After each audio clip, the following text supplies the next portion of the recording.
Halo teman-teman, jumpa lagi bersama saya di video saya pada hari ini, yaitu Jogarni Maria Marta. Dalam video kali ini saya akan membahas tentang kearifan lokal Kalimantan Timur.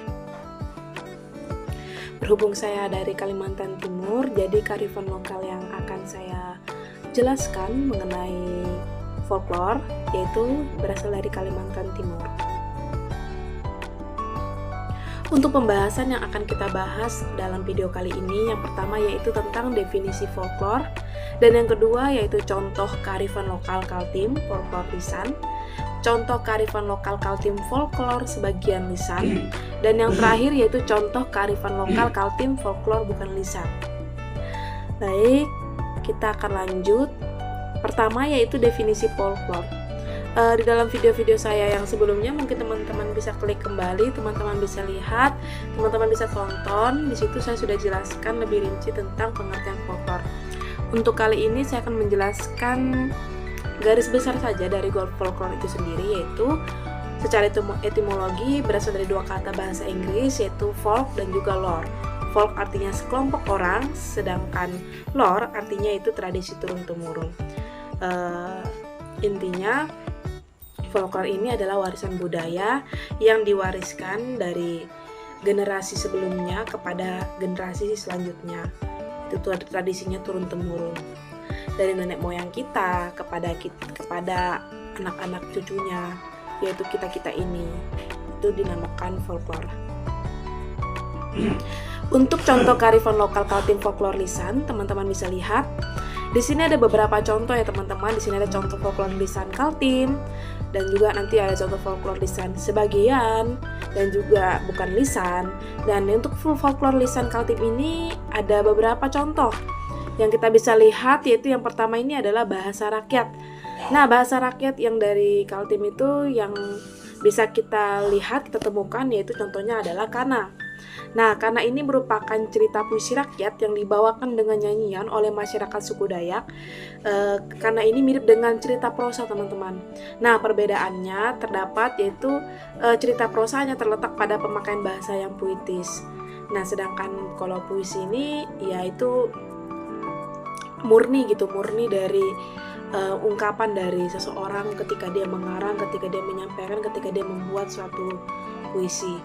Nah, teman-teman bisa lihat untuk yang kedua yaitu ada ungkapan tradisional. Ungkapan tradisional contohnya seperti pajak atau peribahasa. Nah, ini merupakan sastra lisan yang dimana pemiliknya yaitu adalah suku Benuak di desa Intulingau. Nah, pada saat berlangsungnya upacara adat setempat, tetua adat yang menyampaikan nasihat atau petua menggunakan pajaak.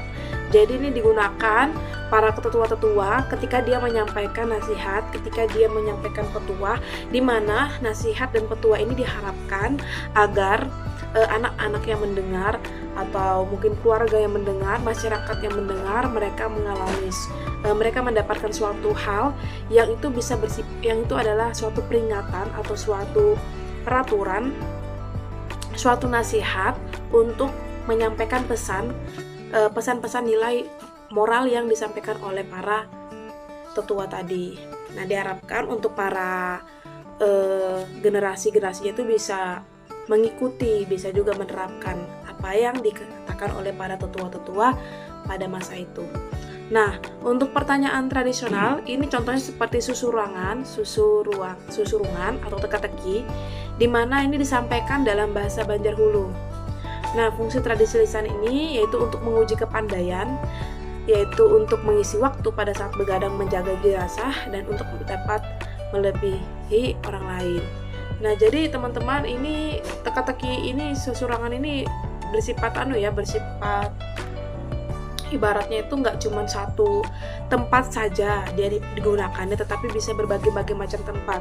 Nah, biasanya seperti gini, kita bisa bagi, yaitu yang pertama dia bisa digunakan saat waktu dan kondisi yang ibaratnya sedih, atau waktu dan kondisi saatnya senang. Jadi ini bisa sebagai hiburan atau juga bisa sebagai suatu ucapan, suatu bentuk ketika dia menemani atau ibarat itu mengisi waktu pada saat begadang menjaga jenazah. Nah, ini contoh dari susurungan teka-teki. Selanjutnya itu ada puisi rakyat, yaitu ada soyong. Ini adalah mantra yang diucapkan masyarakat pasir kepada Tuhan dengan perantaraan arwah leluhur yang bertujuan untuk mendapatkan penjagaan dan pertolongan bagi kehidupan mereka. Nah, ada dua jenis soyong, yaitu pertama soyong perjalanan dan soyong dalam upacara nampa ponta. Nah, selanjutnya untuk contohnya ada cerita rakyat. Ini sudah pernah dijelaskan sebenarnya di beberapa minggu yang lalu. Saya sudah berikan contoh dari cerita rakyat, penjelasannya bagaimana. Nah, kalau berkaitan di Kalimantan Timur, teman-teman bisa lihat ada 3 yang dibagi, yaitu mitos, dongeng, dan juga legenda. Untuk mitos itu sendiri, yang terkenal itu adalah mitos burung enggang oleh suku Dayak Kenya. Nah, mitos ini sosok leluhur suci mereka yang berasal dari langit dipercaya tetap hadir dalam bentuk menyerupai burung enggang. Jadi burung enggang itu bukan dianggap sebagai hewan, teman-teman, tetapi dianggap sebagai leluhur suci yang itu berasal dari langit. Mereka mempercayainya hal itu adalah suatu leluhur suci, bukan sebagai hewan saja gitu, tetapi menyerupai gitu, teman-teman. Selanjutnya itu dongeng. Dongeng ini yaitu ada dongeng aji dan klip bersaudara dari Dayak Tunjung, Kalimantan Timur. Teman-teman nanti bisa lanjut searching bagaimana ceritanya di beberapa artikel atau di beberapa jurnal, teman-teman bisa temukan. Selanjutnya itu ada legenda Pesut Mahakam yang berasal dari Kalimantan Timur. Ini udah terkenal ya, teman-teman, sampai saat ini. Dan memang pesut ini memang sebenarnya memang fakta, teman-teman, memang ada gitu pesut itu sendiri, dan memang merupakan salah satu hewan yang dilindungi karena hampir punah. Jadi ini suatu legenda. Selanjutnya itu contoh kearifan lokal Kaltim sebagian lisan. Teman-teman bisa lihat ini ada permainan rakyat dan juga kepercayaan rakyat. Nah, permainan rakyat di sini salah satunya yaitu contohnya adalah batu lele. Ini permainan yang dimainkan anak-anak dengan menggunakan 2 potongan kayu atau rotan di daerah Kalimantan. Nah, potongan kayu yang panjang disebut sampok, yaitu bahasa bulungan, teman-teman. Bahasa bulungan yaitu sampok, atau sape, itu bahasa Benuanya. Sedangkan potongan yang kecil disebut ane, ini bahasa bulungan juga, yang artinya anak batu lele. Ini permainan batu lele. Ini merupakan suatu permainan yang masih ada di Kalimantan Timur. Selanjutnya yaitu adalah kepercayaan rakyat. Kepercayaan rakyat ini contohnya seperti besangar. Ini adalah salah satu tradisi tolak balak di Kalimantan Timur. Menurut kepercayaan masyarakat roh leluhur, ini dapat diundang untuk membantu menolak wabah-wabah yang datang. Yang sifatnya negatif, sifatnya tidak baik itu bisa ditengking, katanya, dengan cara tradisi yaitu besangar ini. Tolak balak, katanya gitu. Misalnya ini tolak suatu hal-hal yang ibarat itu dapat mengundang hal-hal negatif, atau mungkin dapat menengking suatu hal-hal yang ibarat itu bisa membuat kita jadi nggak beruntung gitu. Itu bisa ditolak, katanya gitu. Selanjutnya ini ada contoh kearifan lokal Kalimantan Timur bukan lisan, teman-teman. Nah, ini ada seni dan kerajinan tangan yang terkenal yang sudah dikenal oleh daerah-daerah lain, yaitu tenun ulap doyo. Ini adalah salah satu kerajinan dari suku Dayak Benua, daerah Kutai Barat. Doyo ini adalah jenis tanaman liar mirip dengan bentuk daun pandan, tetapi ukurannya lebih lebar. Nah, biasanya seratnya ini diambil dan juga dibilas, setelah itu dijemur dan dijadikan benang-benang. Nah, untuk proses pembuatan ini cukup panjang, teman-temannya, mulai dari pengambilan daunnya, mulai dari seratnya yang diambil lalu dibilas dan juga hingga dijemur dan dijadikan benang. Ini merupakan suatu kearifan lokal yang masih ada sampai saat ini, dan pastinya sudah dikenal oleh beberapa daerah di Indonesia. Dan tingkat penjualannya bisa dikatakan lumayan tinggi untuk tenun ulap doyo ini, karena di setiap ukirannya, di setiap tenunannya, di setiap kerajinannya itu dia memiliki benang yang kuat gitu. dan indah dan cantik gitu, karena banyak motif-motifnya. Nah, flora dan fauna yang ada di tepi Sungai Mahakam atau tema peperangan antara manusia dengan naga menjadi acuan masyarakat Dayak Benua dalam menggambar motif di Tenun Ulap Doyo. Jadi macam-macam motif yang ditaruh di dalam Ulap Doyo ini. Dan itu biasa diambil dari filosofi-filosofi yang ada di Kalimantan Timur. Nah, untuk motif wanik nguluknya digunakan oleh masyarakat biasa. Dan untuk motif Jawa Nguku yang dikenakan oleh hanya kalangan bangsawan atau raja saja. Jadi ada dua tipikal yang digunakan, yang dipakai oleh masyarakat, dan setiap motif-motifnya itu memiliki suatu nilai,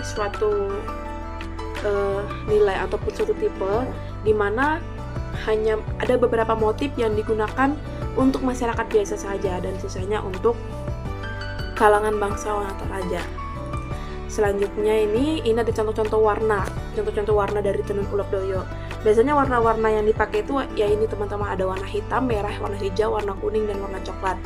Nah, warna hitam ini biasanya diambil dari asap hasil pembakaran damar yang tercampur cairan pekat. Nah, ini biasanya digunakan untuk menjadi bahan dasar dari tenun Ulap Doyo yang berwarna hitam.